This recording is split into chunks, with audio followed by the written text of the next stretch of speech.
History remembers Oda Nobunaga as the man who came closer than anyone to uniting Japan. But far fewer remember the betrayal that destroyed his empire almost overnight. One trusted samurai turned against him. One temple vanished beneath fire. And in just 13 days, Japan descended into confusion, paranoia, and bloodshed. This is the story behind one of the darkest betrayals in samurai history. Kyoto, summer of 1582. The city sleeps beneath a low, heavy sky. Rainwater glistens across narrow stone streets, while lanterns flicker weakly in the humid night air. Somewhere beyond the silence of the capital, insects hum softly in the darkness. Inside the temple of Honnō-ji, one of the most powerful men in Japan rests without fear. Oda Nobunaga.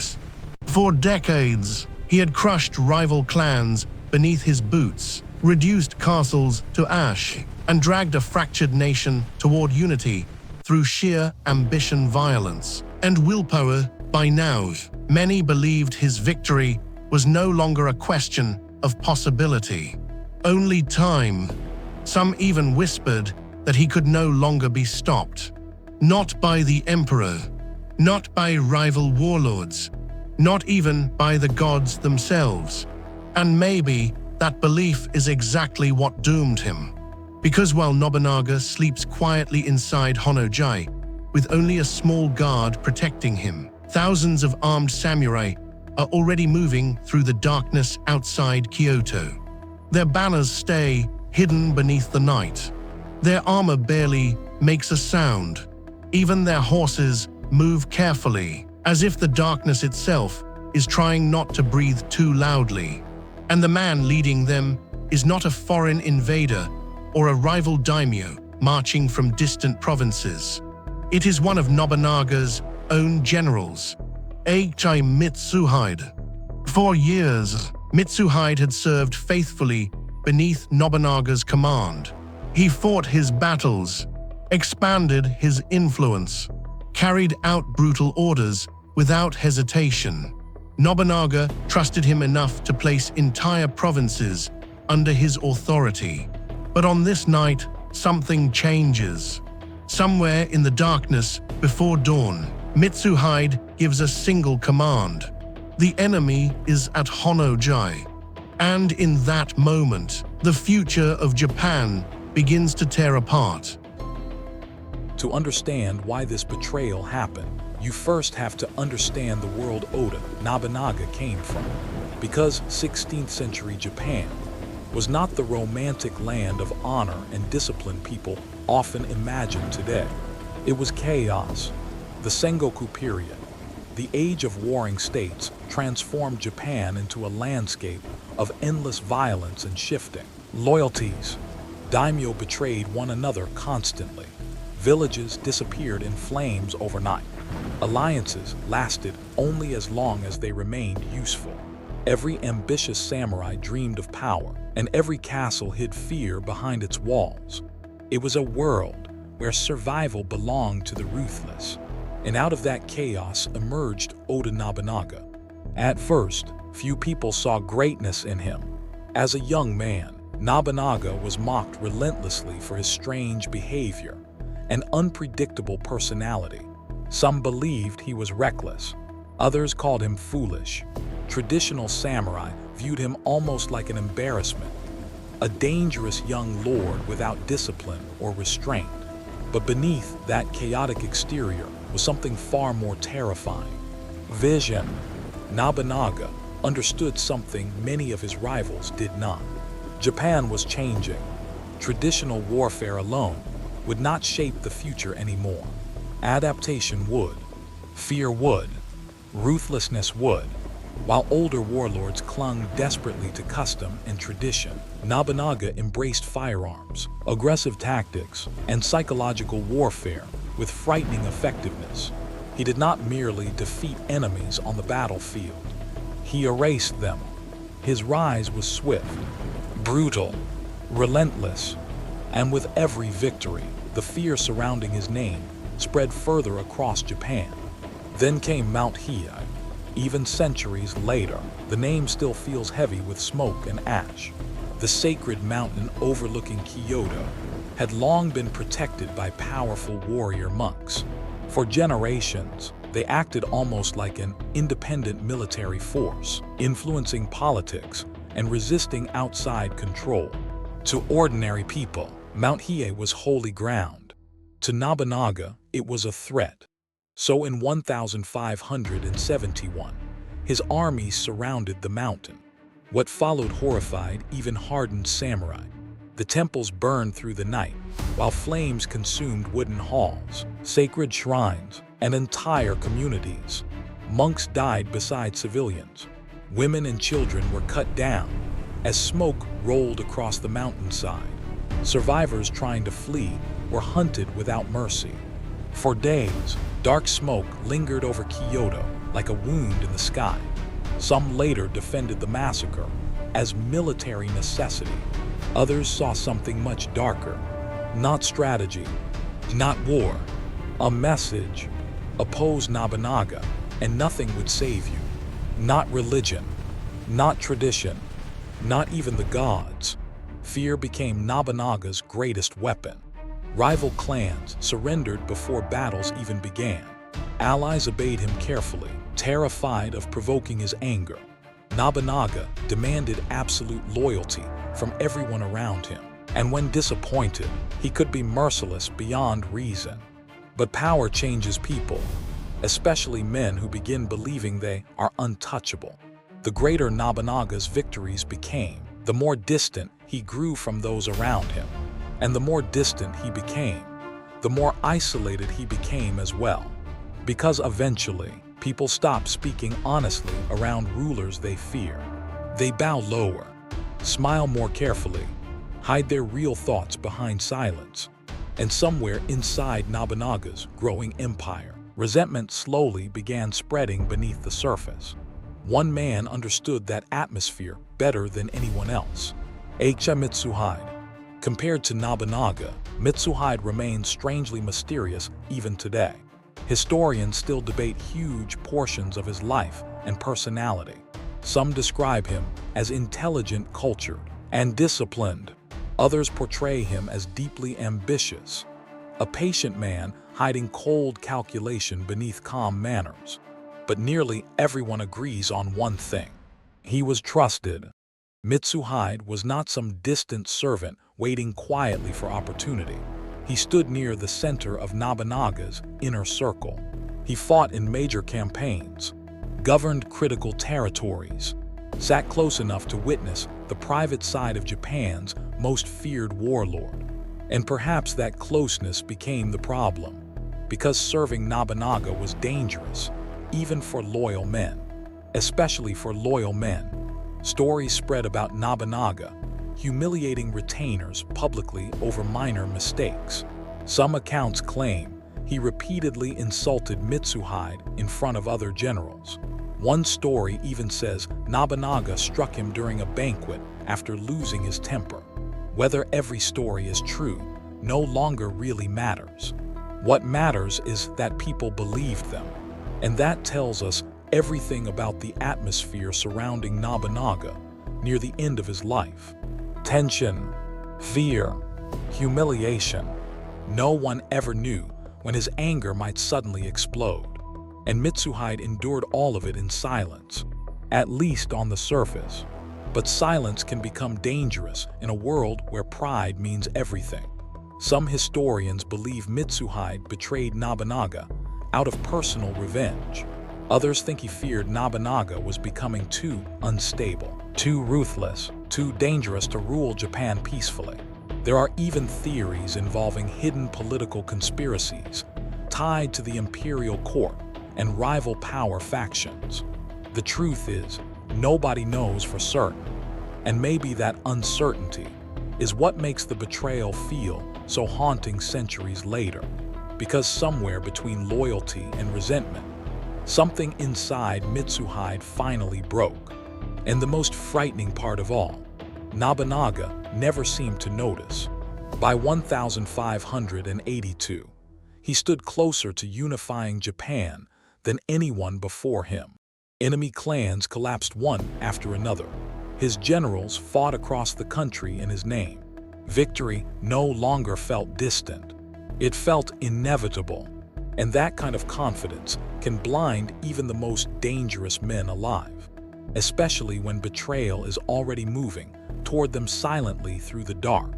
By the early summer of 1582, Oda Nobunaga had reached the absolute height of his power. Most of central Japan now bent beneath his authority. Rival warlords who once dreamed of resisting him had either been destroyed completely or forced into uneasy submission. Castles fell one after another. Roads that had known only war for generations now carried Nobunaga's banners across the country. To many people, the future seemed certain. Japan would finally be united, and Oda Nobunaga would stand above it all. But beneath the victories and expanding territory, something darker had already begun spreading quietly through his inner circle. Not rebellion, not yet. Fear, the kind that grows slowly in silence, the kind men hide behind polite smiles and lowered eyes. For years, Nobunaga had ruled through intimidation and pressure. Against enemies, it worked brilliantly. But eventually, the same fear protecting his empire began poisoning it from within. The closer a man stood to Nobunaga, the more dangerous that position became. And no one stood closer than Akechi Mitsuhide. In the weeks before the betrayal, the political atmosphere surrounding Nobunaga became strangely tense. Campaigns stretched across multiple regions, while armies moved constantly throughout the country.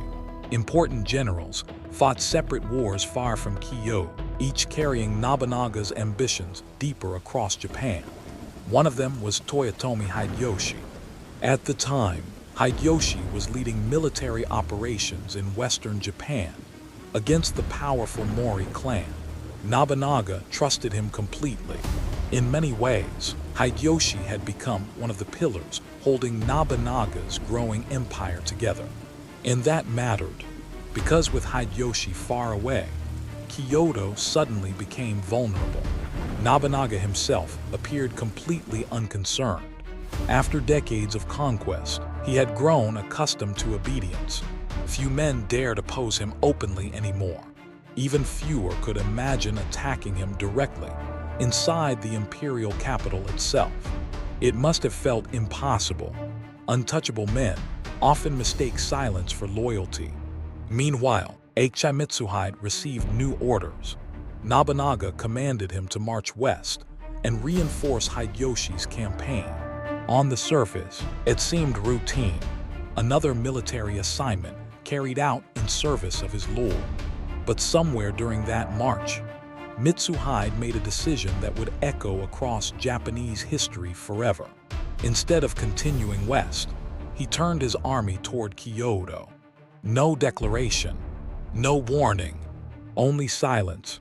Thousands of samurai followed him through the darkness as they approached the capital. Some likely understood what was about to happen. Others may not have realized until the final moment. But by then, it no longer mattered. The machinery of betrayal had already begun moving, and Nobunaga had almost no protection around him. Even now, that detail feels unbelievable. The most feared warlord in Japan was staying at Honnō-ji, with only a small personal guard. No massive army, no defensive preparations, no expectation of danger. Perhaps he truly believed nobody would dare attack him.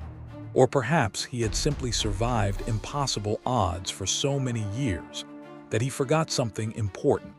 Power changes people around you, especially the people closest to you. Before dawn on June 21st, Mitsuhide's forces entered Kyoto. The city was still dark. Then came the sound of gunfire, sudden, violent, echoing through the morning air. Inside Honnō-ji, confusion exploded instantly. Nobunaga awoke to chaos, as armed soldiers surrounded the temple from every direction. Flames spread rapidly across the complex, while thick smoke rolled through the wooden halls. At first, some believed it was an enemy raid from outside forces. Then the truth emerged. Akechi Mitsuhide was attacking him. And for a brief moment, history itself almost seems to stop there. Because according to several accounts, Nobunaga's reaction was strangely calm. Shocked, yes. Furious, certainly. But not panicked. Almost as if he understood immediately. This was the end. The irony is impossible to ignore. For years, Nobunaga had used fire against his enemies. Temples burned beneath his command. Fortresses collapsed into ash. Entire communities vanished beneath smoke and flame. Now, trapped inside a burning temple himself, he faced the same terror he once unleashed upon others. Outside, Mitsuhide's soldiers tightened their grip around Honnō-ji. Escape became impossible. Nobunaga's remaining defenders fought desperately, but the outcome had already been decided long before the first shot echoed through Kyoto. This was never truly a battle. It was an execution. As flames consumed the temple, Nobunaga disappeared deeper into the collapsing structure. The exact details of his final moments remain uncertain. Some accounts claim he fought until the very end. Others say he performed seppuku before the fire reached him. No body was ever conclusively identified. Only ashes remained. And just like that, the most powerful man in Japan vanished in a single night. But the betrayal did not end there, because now Mitsuhide faced a terrifying reality. He had destroyed Oda Nobunaga. Now he had to survive the consequences. At first, shock paralyzed the country. News spread rapidly across Japan as daimyo scrambled desperately to understand what had happened. Some saw opportunity, others saw catastrophe. The empire Nobunaga spent decades building suddenly looked fragile, unstable, ready to collapse. For a brief moment, Akechi Mitsuhide stood at the center of Japan's future.